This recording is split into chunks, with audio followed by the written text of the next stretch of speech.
Be me, Mark, 30 years old, tech consultant. Not ugly, not a model, just a guy with a decent career and a decent life. I was working in Singapore back then, figured I'd be single for a while. The expat dating scene was brutal if you weren't 6 foot something making executive money. Then I met her. Networking event at some rooftop bar in Marina Bay. Overpriced cocktails, corporate small talk, the usual. I was nursing a beer when she walked in. I'm not exaggerating when I say every conversation in that room paused. Lena, 27, Filipino, working in hotel management. Long dark hair that caught the light. This effortless way of moving that made you feel like you were watching something choreographed. The kind of beautiful that makes you assume she's out of your league before you even try. She was there with a co-worker, but somehow ended up at the bar next to me. I made some dumb joke about the drink prices, something about needing a mortgage for a gin and tonic. She laughed. Not the polite networking chuckle, but an actual laugh. We talked for 2 hours. She asked questions, made eye contact, touched my arm when she was making a point. At the end of the night, she asked for my number. I kept waiting for the catch. The first time we slept together, about a week later, I remember lying there afterward thinking, this doesn't happen to guys like me. She was incredible, enthusiastic in a way that made me feel like she actually wanted me, not just tolerated me.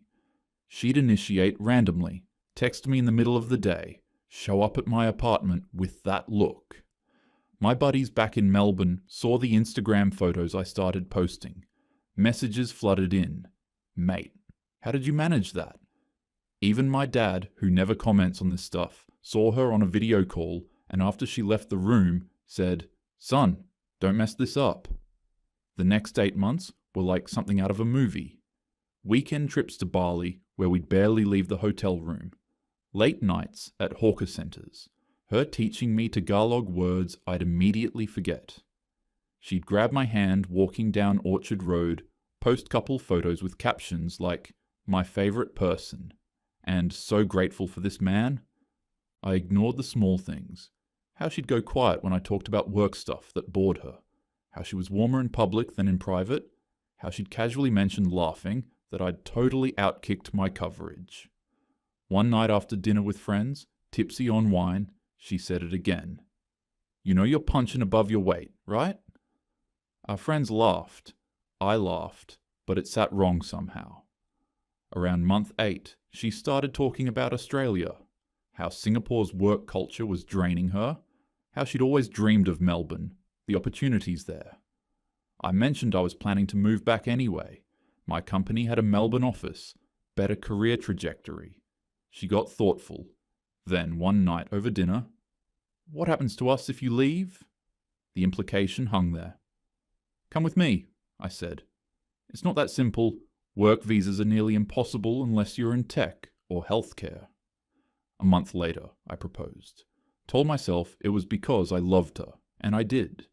Told myself the visa thing was just logistics, not the reason. Small ceremony, just close friends. Her family on Zoom from Manila, crying happy tears. The paperwork went in immediately. Temporary spouse visa application, me as sponsor. We arrived in Melbourne 6 months later. Those first few months were the best of my life. She was grateful, constantly. "I can't believe you did this for me." She'd bring me coffee in bed, initiate sex at random times, once in the middle of a Sunday afternoon while I was trying to read, just climbed into my lap with this smile. There was this thing she'd do, trace patterns on my chest while we talked after. Felt like she was memorizing me. I thought that meant something. My mom visited at month 3, pulled me aside in the kitchen. "She's wonderful, Mark. You're very lucky." I knew. Everyone kept reminding me. The visa application took forever. She was anxious, checked the portal every day. I'd reassure her. It's going to be fine. We're married. They can see it's real. Even during the waiting period, she was still affectionate. We'd cook together. She'd put on music and dance in the kitchen while I chopped vegetables. Sex was regular. Good. The kind where you both fall asleep after feeling lucky. I ignored the tiny red flags. How she'd be on her phone constantly, scrolling, half present. How she was slightly sweeter when we were around other people than when we were alone. How she'd casually mention how lucky I was that she chose me, like it was just a fact. Month 18. The email came through. Subclass 820 partner visa. Approved. Valid for 2 years. She screamed, called her family, posted on Instagram, Australian dream unlocked, with a photo of us I didn't remember her taking. She hugged me. Thank you for making this possible. Not, thank you for loving me. Not, I'm so glad we're building a life together. Thank you for making this possible. I remember that exact phrase. At the time, I thought I was reading too much into it. About a month after the visa approval, Lena said she wanted to join a gym. I've been feeling sluggish, need to get back in shape. I paid for the membership, one of those boutique places in Fitzroy, $80 a week. She started going religiously, came home talking about this woman Rachel. Rachel's amazing. She's 34, just got divorced, works in marketing. She's so empowered now. Empowered. That word started showing up a lot. Rachel introduced Lena to her circle. 3 other women, mix of divorced and perpetually single. Sunday brunches started. Lena would come back energized but different, using phrases she'd never used before. You know, I've been doing a lot of emotional labor in this relationship. I need you to step up more. Stop expecting me to manage the household. I'd look at our shared chore chart on the fridge. We split everything 50-50. I'd think about the date nights I planned every week. Didn't say anything. Didn't want to seem defensive. Sex started becoming less frequent, from 3-4 times a week to once. Then every 2 weeks. When I'd try to initiate, she'd sigh, "I'm tired, Mark." But she wasn't too tired to go out with Rachel's crew 3 nights a week. One night, I'd planned a whole date. Nice restaurant in South Bank. Wine. Thought maybe we'd reconnect. She was on her phone the entire time, texting the group chat, half smiling at whatever Rachel was saying. In bed that night, I tried to kiss her. She pulled back. "I'm not in the mood." It's been a while." "Are you seriously keeping track?" "No, I just miss you." She rolled over. "That sounds like a you problem." Month 23. Rachel hosted dinner at her townhouse. Modern place, expensive wine, charcuterie board that probably cost more than our weekly groceries. The other couples, Emma and her boyfriend Tom, who looked dead behind the eyes, Jess and her girlfriend. After the second bottle of wine, the conversation turned to relationships. Rachel, loud. Lena was just telling us how Mark here doesn't really get feminism. Everyone looked at me. I tried to laugh it off. Lena cut me off. "He thinks doing the dishes earns him a medal." Laughter around the table. Emma. "God, men are so low effort now. They want applause for bare minimum." Lena, looking directly at me. "Tell me about it." More laughter. Rachel's eyes were sharp, enjoying this, testing how much Lena would go along with. Lena passed the test. I felt myself getting smaller in that chair. Wanted to defend myself, but knew that would make it worse. So I just sat there, shrinking, while the woman I married performed for her new friends. I'd never felt more alone in a room full of people. Month 24, we were eligible to apply for permanent residency. Lena filled out the application, gathered all our old photos from Singapore, joint bank statements, the marriage certificate. "This is basically a formality," she said. "We're married. It's automatic." She submitted it. Confirmation email said processing time. 4 to 6 months, on 1 week later. Friday night. I was on the couch, watching something forgettable. She was next to me, scrolling Instagram. I shifted closer, put my arm around her. Not even sexual, just wanting connection. She pulled away. Hard. "Mark, we need to talk about boundaries." I sat up. "Okay." She'd clearly rehearsed this. "I don't owe you sex. My body, my choice. I need you to respect that I'm not always going to be available physically." I wasn't trying to... It's not just about sex. It's about you assuming you have access to my body. I stared at her.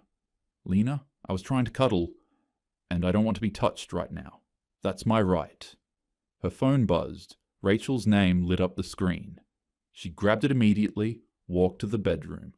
I could hear her through the door. Yeah, I told him. I know, it was so hard. No, he's being weird about it, as expected. I sat there on the couch. That week, we'd had sex 0 times. The week before, 0. Before that, once. And she'd just laid there like she was doing me a favor. Now she was putting a formal ban on it. After I'd married her, sponsored her visa, built a life with her. The phrase kept looping in my head. I don't owe you sex. Technically true, but Jesus Christ. I tried to make sense of it for the first week. Maybe she was depressed, stressed. I suggested therapy, couples therapy, individual, whatever she needed. She rolled her eyes. You're making this a way bigger deal than it is. I literally just asked for some space. But it wasn't space. Space would be, not tonight, I'm tired. This was a categorical ban. And she wasn't distant from her phone, constantly on the group chat, laughing at memes, typing away. I started noticing patterns. She'd recoil if I touched her shoulder in passing. But that same week, she posted a throwback photo from Singapore. Us at some beach. Her kissing my cheek. Caption, grateful for this man. 340 likes. Comments, you guys are goals. Beautiful couple. At home, separate rooms. On Instagram, perfect couple. I suggested date night. She sighed. Do we have to? I'm tired. She went out with Rachel's crew 3 times that week. Night 10. I came home early from the gym. She was in the living room on FaceTime. Didn't hear me come in. Rachel's voice, loud through the speaker. Men need to earn access, babe. You're too hot to be giving it away for free. Lena, giggling. I know, right? I just feel guilty sometimes. Another voice. Emma. Don't. You hold all the cards. If he's not stepping up, why reward mediocrity? Lena. You're so right. God, I wish I'd met you guys years ago. Rachel. Train them young, I always say. Men are like dogs. Reward good behavior, ignore bad behavior. Laughter. I stood in the hallway, gym bag still on my shoulder. Train them. Like dogs. I walked quietly to the spare room. She never knew I'd heard. That weekend, she was at brunch. I sat at my laptop with coffee, opened our old message thread from Singapore. Started reading chronologically. Month 2, her. So what's your long-term plan? Career-wise? Do you see yourself staying in Singapore? Month 5. My friend was telling me about Australian visas. Partner visas are apparently the easiest, but obviously, I'm not bringing it up for that reason, LOL. Month 7, after I mentioned missing Melbourne. Have you ever thought about us long term? Where we'd live? Month 8, I proposed. I found a note she'd left on the counter once. Probably forgot about it. Her handwriting. Visa timeline, married by October, apply December, approval by September. I proposed in October. We applied in December. Then I looked at another pattern. Our intimacy timeline. Month 0 to 6 in Melbourne, 3 to 4 times per week. Month 6 to 12, 2 to 3 times per week. Month 12 to 18, visa still pending, twice per week. Month 18, visa approved, once per week. Month 19 to 24, once every 2 weeks, duty sex. Month 24, PR submitted, 0. Week after, I don't owe you sex. The correlation was undeniable. Sunday morning. I went for a walk, ended up at a cafe in Carlton, sat there with a long black for over an hour. There was a couple at the next table. She was laughing at something he said, leaning in close. The easy kind of intimacy, what we used to have, what I thought we had. Everything clicked. She needed me for the visa, affectionate, sexual, grateful. Temporary visa secured, affection decreased. PR application submitted, intimacy ban. Met Rachel's crew, learned the language to justify it. This wasn't about feminism or boundaries. This was a power play. She got what she needed. Rachel's group taught her she'd settled, that she could do better, that she should make me earn her. The intimacy ban was a test. Will he beg, chase, grovel? I thought about the group dinner, her laughing while they humiliated me. I thought about train them young. I thought about everyone telling me how lucky I was, and I realized I'd been so busy feeling grateful she chose me, I never asked if I should have chosen her. I sat there until my coffee went cold. I wasn't angry. Anger would mean I still cared about changing her mind. I was just done. If she wanted autonomy, complete control, she'd get it. Complete autonomy. I'd become the perfect, respectful roommate. No initiation, not sex, not affection, not conversation, not emotional labor. No date planning, no "how was your day?" no compliments. Let's see how empowering it feels when I stop trying. That night, I came home. She was on the couch. I said hi, went to my laptop, started researching meal prep and new gyms. She glanced over, confused. Usually after fights, I'd try to smooth things over. Not tonight. I made dinner, for myself. Ate in my room. She knocked around 10. You okay? Yeah, fine, just tired. You seem weird. Just respecting your boundaries. She didn't know how to respond. I joined a serious gym, not the boutique place where Lena and Rachel did Pilates, an actual lifting gym. Hired a trainer, Craig, ex-rugby player, 6 a.m. sessions before work. Meal prep on Sundays. I'd been eating whatever was convenient for years. Now I was tracking macros. At home, polite, functional, nothing more. She seemed relieved at first. Told Rachel on another call I overheard, "He's finally giving me space. It's working." Week 4, I dropped 8 kilos. Craig had me on a push-pull leg split. My clothes were getting baggy. My mate Dan noticed, "Mate, you look good. What's the story?" Told him I was focusing on myself. He knew about Lena's behavior. I'd vented after the group dinner. He nodded. About time. Reconnected with my old rugby crew. Started going to their weekend climbs at a rock gym in Collingwood. Hadn't seen these guys in over a year. Lena had always found excuses. Posted a group photo on Instagram. 6 of us, including 2 women from the climbing community. Sweaty, smiling, chalk on our hands. Lena saw it, didn't say anything, but I noticed her scrolling through the comments. Kate, one of the climbers. "Great having you back, Mark." Same time next week? Week 7, my company's quarterly mixer. Lena came as my +1 for appearances. She'd posted about it. Date night with my hubby. At home, we'd barely spoken in a week. Sophie from accounting approached while I was talking to colleagues. "Mark, oh my God, you look amazing. What's your secret?" I laughed. "Just been hitting the gym." "It's working. Seriously, you should give me some tips." Friendly, professional. Lena's smile went stiff. In the Uber home, Sophie was pretty flirty. Was she? Didn't notice? You didn't shut it down. Why would I? She was being friendly. "You're married." "So are you. Doesn't stop you from going out 3 times a week." Silence the rest of the ride. Week 8. She came into the living room wearing the dress, the anniversary dress, the one she knew I loved. "Want to watch something together?" I was reading. "Sure." She sat close. The scent of her perfume, the expensive one.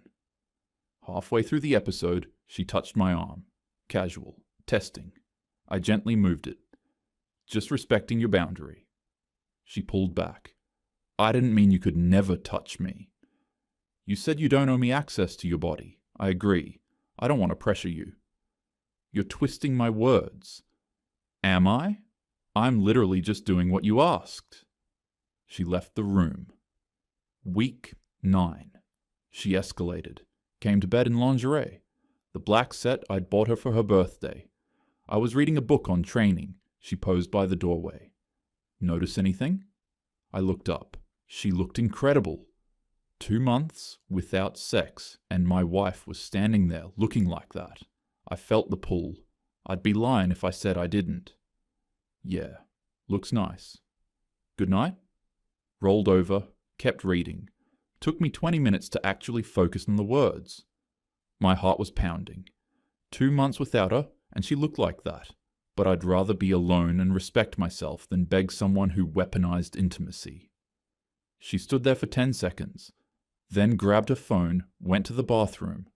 I heard her FaceTime Rachel, whispering, "He didn't even react. I'm in the black set and he just rolled over."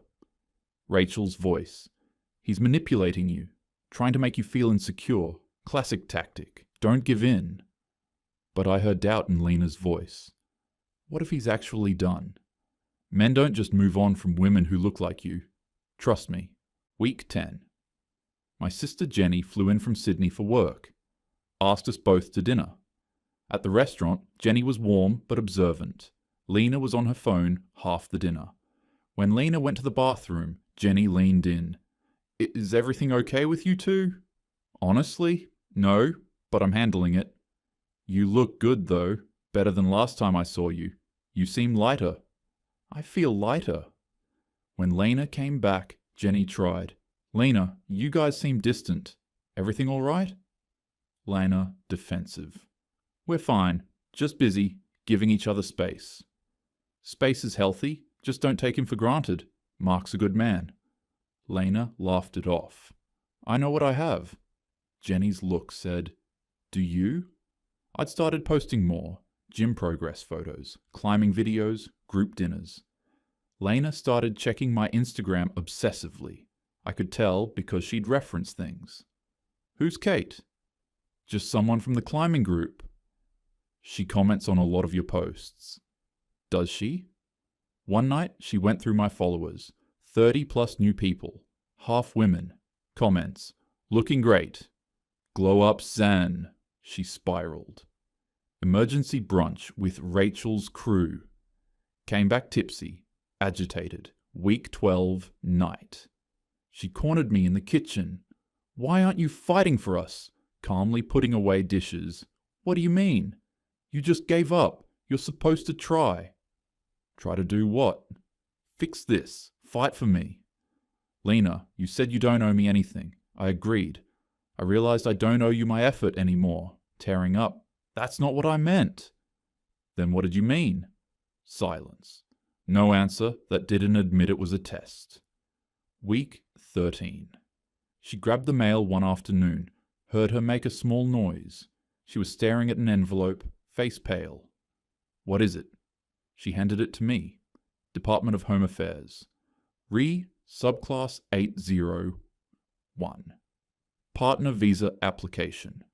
We require additional evidence of your genuine and continuing relationship. Please provide within 60 days. Recent photographs together, last 6 months. Evidence of shared social activities. Statutory declarations from friends/family. Evidence of shared finances. Evidence of cohabitation. You and your partner will be required to attend separate interviews. She was shaking. "This doesn't make sense. We're married." Being married doesn't mean the relationship is genuine and continuing, but we submitted everything. From 2 years ago. They want recent evidence. She looked around. No couple photos on display. My stuff mostly in the spare room. We hadn't taken a photo together in 4 months. "We can just take some photos. Go on dates. It's fine." "Is it?" "Mark, I need this PR." "I know. So you'll help?" I said nothing. She tried to fix it casually at first. "Let's go to that restaurant you like, for photos." "I'm climbing that night." "Cancel it." "Why?" "Us, Mark." "There is no us, Lena. You made that clear." She tried joint finances. "Immigration wants shared bank accounts. We should merge ours." "I separated them 3 months ago." "You didn't tell me." "You didn't notice." She tried the bedroom angle. "You need to move your stuff back to the master." "Why?" "Immigration might inspect." You kicked me out 6 months ago. I didn't kick you out. You said you needed space. I gave it to you. Week 3. The immigration form required 2 friends or family to write legal statements. She called my best mate Dan. Hey Dan, I need you to write a letter about how great Mark and I are together. Silence. Lena, I'd have to be honest in a legal document. Mark and I were just talking about how unhappy he's been. She hung up, tried my mom. My mom, carefully. Sweetheart, I can't lie to the government. You two haven't seemed connected lately. Week 4. What are you going to tell them in the interview? The truth? Which is? That we're married on paper, but don't have a relationship anymore. You can't say that. Why not? It's true. Because I'll lose my PR. That's not my problem. After everything we've been through. After everything you've put me through, you mean? Week 5. She tried everything, crying it, please, Mark, I'll lose everything. You should have thought about that before you decided to train me. Her face went white. You heard that? Yep. Anger. If you don't help me, I'll make the divorce hell. Go ahead and file. Saves me the lawyer fees. Seduction. She came out of the shower in a towel, let it slip, calculated. She still looked incredible. Lena, I'm not doing this. Her voice soft. Mark, come on. Remember Singapore? Remember how good we were? We were never good. You needed a visa. I was useful. Week 6. Desperate now. That's not fair. I loved you. I do love you. Maybe you loved what I could give you. You're really going to let me fail? Lose my PR? Leave Australia? I'm not letting anything happen. You created this. You stopped being a wife. You humiliated me. You banned me from touching you. You treated me like a trained dog. Rachel got in my head.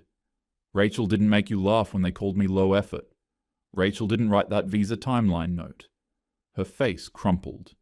You found that? I remembered it. Week 7. One more angle. What if I change? Therapy. What if...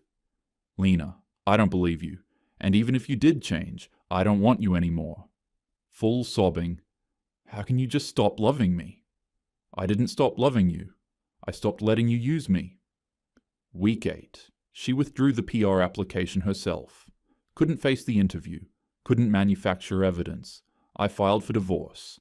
12 months minimum to finalize. She can find a work visa sponsor, student visa, or go back to the Philippines. Not my problem anymore. 4 months later, studio apartment in Fitzroy. Small, but mine. Down 17 kilos, visible abs for the first time since my 20s. Still climbing twice a week. Casually seeing Kate. Nothing serious, just getting to know each other. She laughs at my jokes, asks about my day, touches my arm when we talk. Last week, she asked what I was reading. Actually listened to the answer. Small thing. But Lena never did that. Makes me feel wanted without manipulation. Got promoted, senior consultant, raise came with it. Post on Instagram occasionally. Don't check Lena's profile anymore. Realized last week I hadn't thought about her in 5 days. That felt like freedom. Lena's still in the old apartment. I'm paying rent until the lease ends. Felt right, even though she doesn't deserve it. She posted a thirst trap last week. Full glam, caption, new chapter. Comments thirsty strangers and her actual friends asking, you okay, babe? Her family keeps asking when I'm visiting. She hasn't told them. Rachel's group still meets, but the dynamic shifted. Emma's back with her ex. Jess is seeing someone. Rachel's on dating apps, complaining about low-value men. Heard Lena's on Hinge, can't swipe. Everyone feels like a downgrade. She texted last week. Long paragraph starting with I've been thinking. I saw the notification. Didn't open it. Deleted it unread. Saturday morning. Rock climbing gym.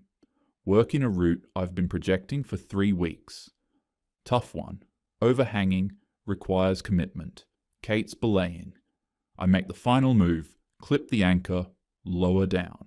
She's grinning. Yes, that was sick. Breathing hard, smiling. Couldn't have done it without a solid belay. We grab coffee after. She asks about my week, tells me about hers. Conversation flows. My phone buzzes. Lena's name. Another text. Preview.